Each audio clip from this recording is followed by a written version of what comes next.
state debt. We're going to take all the counties in the United States. They're going to line them up by how much did the amount of HELOC debt, how much did the amount of HELOC debt go up in that county. Okay? So at the high end, we're going to have the counties that had the biggest increases in HELOC debt. And at the low end, we're going to have the counties that had the smallest amount of increases in HELOC debt. We're going to take these counties, we're going to divvy them up into 10 bits. 10. And then we're going to ignore the 8 in the middle, and we're going to look only at the top 10%. So those are the counties that had the biggest increases in the use of HELOC debt, and the bottom 10%, the counties that had the smallest increases in the use of HELOC debt. We're going to ignore everything in the middle. So we get the contrast between the high and the low. So the high household debt, that's the top 10% of counties in terms of their increases in debt, and the bottom 10% are the ones with the lowest amount of increase in debt. What do we get? Auto sales growth. These charts start in 2005. So if we go back and look at, what's the wrong button? Go to slide, housing prices. Okay, go back and look here. Remember that housing prices hit their peak right here, which is the spring of 2006. Okay, so housing prices hit that peak in the spring of 2006. There we go. And these data start in 2005. So we've got, here's the peak right here, spring of 2006. That's the peak in terms of housing prices. What happens? Once housing prices start to go down, the folks who are borrowing lots of money, they really cut back on the amount of cars that they're buying. So in the counties where there was a big increase in debt, probably HELOCs, when they can't get those HELOCs anymore because housing prices have started to go down, they have to cut back. And what do they cut back on? They cut back on cars. So it's indirect evidence that a lot of those HELOCs were probably going to buy cars. So a lot of people were probably using these things to buy cars. Next one. What happens to residential investment? Residential investment, so this is the part of the I of C plus I plus G. And remember, investment spending is purchases of machinery and construction of buildings. Included in construction is both residential houses and non-residential construction. And included in residential construction is both building a new house and rebuilding the kitchen. So when you remodel the kitchen, that's recorded under residential investment spending. When you build a new house, that's recorded under residential investment spending. So those granite countertops are in the residential investment component of I of C plus I plus G.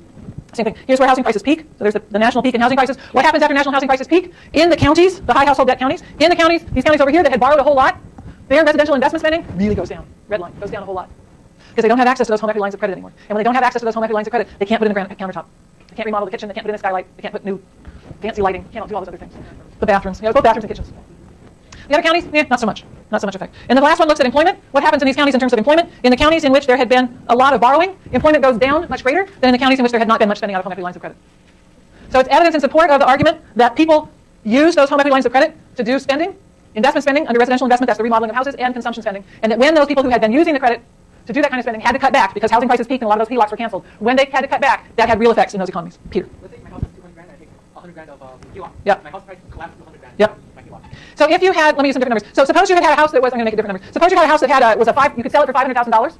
You had a base mortgage that was $300,000, and then you took out a $100,000 HELOC, so you've got that $100,000 HELOC based on the $200,000 in equity. When the housing prices came down, what happened was a lot of those home equity lines of credit were canceled. So a lot of people got phone calls or letters from the bank that said, sorry, but we've canceled your home equity line of credit. You still had the 30 years to pay it back. So you don't have to pay it all back right away, but you can't do any more draws on your home equity line of credit. Okay. Yeah. All right, other questions? Housing, HELOCs, subprimes, mortgage-backed securities, borrowing, spending. We're finally at the end of this housing process, it appears. So we're finally starting to see some beginning of more housing construction. Housing prices are starting to go back up. We hope we don't have another bubble, but we're starting to come away from the worst. Yeah. No. Thank you. Thank you for asking it that way. He said, do you want to talk about something? No. In the red counties? Yeah. So what's the story behind why the employment falls more in the high household debt counties? Because those are the counties where people had to really cut back. And so when people, the easy story, people cut back, they do less shopping. There's fewer jobs in those counties to sell people the stuff they would have bought if they were still shopping. Other questions? Now, I said these people were buying stuff. Were they buying stuff or were they buying services? Service stuff. There's a long-term trend in the economy, which is the rise of services in the economy. A greater share of the economy, no matter how you look at it, is attributable to services. Before World War II, we had a shift out of agriculture, before World War I. In the 19th century, we had a shift out of agriculture and into industry. Since World War II, we've had a shift out of industry, that is to say manufacturing, and into services. Services, oops, I was going to edit this. Services includes a whole lot of things. So it includes hotels, it includes restaurants, it includes personal services, it includes business services, it includes the finance, I was going to add this, I forgot. Finance, insurance, and real estate. RE, I'm going to put them out of space. For real estate, includes repair, take your car in to get your car repaired, that's a service. Recreation, so go to the movies, go camping, any of that is recreation. Includes healthcare, includes legal services, go see a lawyer. Educational services, not public schools, but the Kaplan people and things like that.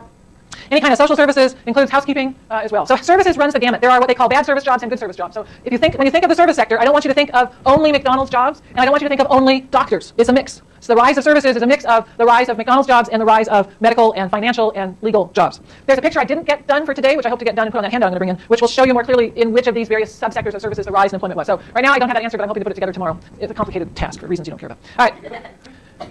Yeah. You want to know? It's the change from SIC to NAICS classification system. Yeah, I told you didn't want to know. Okay, how do we measure this stuff? We can measure the rise of services in lots of ways. We can measure it with the expenditure account, CIG, exports and imports, and look at what people buy. So people buy goods, they buy services, they buy or construct structures. When we look at that picture, we get this. The rise of services, all of my pictures start in 1950. The rise of services is the blue line, and it shows you, this shows you that in 1950, 40% of what we were producing was services, and today 65 to 70% of what we're producing is services. In the 50s, about 50% of what we produced was goods, and now that's down to about 30%. So this big increase in services is a share of what we produce. In this slide, I broke out goods in between durable and non-durable goods. Durable goods, remember, are goods that last 3 years or more. So cars, appliances, furniture, all of those are examples of durable goods. Non-durable goods, by definition, are things that last 3 years or that last less than 3 years. Non-durable goods are going to be things like clothing, food, probably the pen you're writing with, the notebook you're writing on, and things like that. You can see from this picture that it's particularly a decline in non-durable goods, and not so much a decline in durable goods. So that, can you pick out the colors? The durable goods line goes down here during the downturn, so sort of stop looking at it right here before the downturn begins. The durable goods share, 18% or so of total expenditure over the last 60 years, ignoring what's happening as a result of the current crisis. Non-durable goods is really what's come down. So we're producing as a share of the total. We're producing less food and clothing and more services. We can see it by looking at what industries produce the output. So this is a different cut of the data, and it says let's not look at what people are purchasing, but are things being produced by the goods producing industries? Are they being produced by the service producing industries? Are they being produced by the government sector? And again, here we get the increase in services. So the rise in production out of the service producing industries, which is goes hand in hand with the decline in production out of the goods producing industries. We can look at employment shares. This is where people have jobs. Breaks it down into private services as opposed to public services, which is government, and goods. And again, you see the same thing. So the rise in the share of the population that's working in the service sector. Today, about 70% of people have jobs in the service sector. About, where am I here? About 15% of people have jobs in the goods producing sector, and about around 20% have jobs in the government sector. So no matter how you look at it, you get this rise of services. Let me skip this slide and come back to that one next time. Why? Why the rise of services? The standard explanations are these three. The first part of the standard explanation is productivity growth. That over time, you may have this historical trend over time of the rise of services because of differences in productivity growth. That certainly was part of the explanation for the decline in agriculture, in terms of employment in agriculture, in the 19th century. That we had very rapid increases in productivity growth in agriculture, so that it takes fewer and fewer people to produce the same amount of food. So these changes in productivity growth would tell us about shifts in employment, but they don't tell us about shifts in demand. So in the current period here, we're talking about faster productivity growth in manufacturing than in services. So the ability to produce more output per worker, there's more opportunities for productivity growth in manufacturing than there are in services. And so even if there's no change in the demand for goods versus services, you would expect as a result of those differences in productivity growth to see a shift of employment out of manufacturing and into services over time. That's what we saw with agriculture. The rise in agricultural productivity in the 19th and early 20th century meant we were producing more food, but with fewer people. So we had the shift of the labor force out of agriculture and into other things. Second explanation for why the rise of services is income elasticity of demand. Income elasticity of demand describes what's the percentage change in demand when there's some percentage change in income. So if your income goes up by 10%, what's the percentage change in your demand for goods versus your percentage change in your demand for services? And the income elasticity of demand for services is greater than the income elasticity of demand for goods. That is, if your income goes up by 10%, that's going to have a greater impact on your demand for services than it is on your demand for goods. Think about it this way. Somebody who makes 6 times as much money as you do probably does not have 6 times as many toasters, 6 times as many washers and dryers, 6 times as many garbage disposals, 6 times as many, they may have 6 times as many shoes. Okay. Yeah. So, for example, if you are someone who makes cell phones, is that a service or a goods? If you're somebody who works for Verizon, you're in a service producing industry. If you're somebody who works for Apple, you're in a goods producing industry. So, does that answer the question? Yeah. Yeah. Okay. So the second piece, the second standard explanation is this difference in income elasticity of demand. That as incomes rise, we do buy more goods, but we don't buy proportionally as more goods as our income rises. And so we shift some of our demand to services. Somebody who makes 6 times as much money as you probably spends more on vacations than you do. Right? They're going to Europe and you're going camping. They're spending more than 6 times as much on vacation as you are when you go camping down on the coast.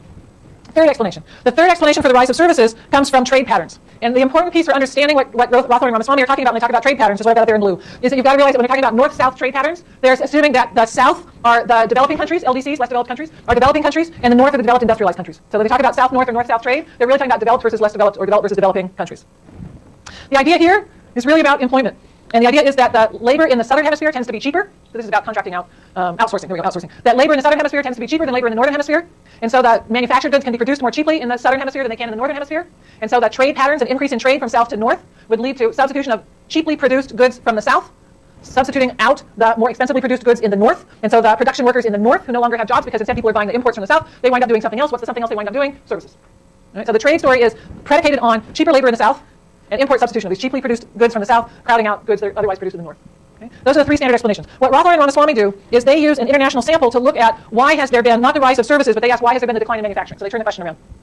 So they're going to look, their dependent variable is the share of manufacturing in output and the share of manufacturing in employment. Some of these explanations, 1 and 3, are really about employment and not about output. Number 2 is particularly about output.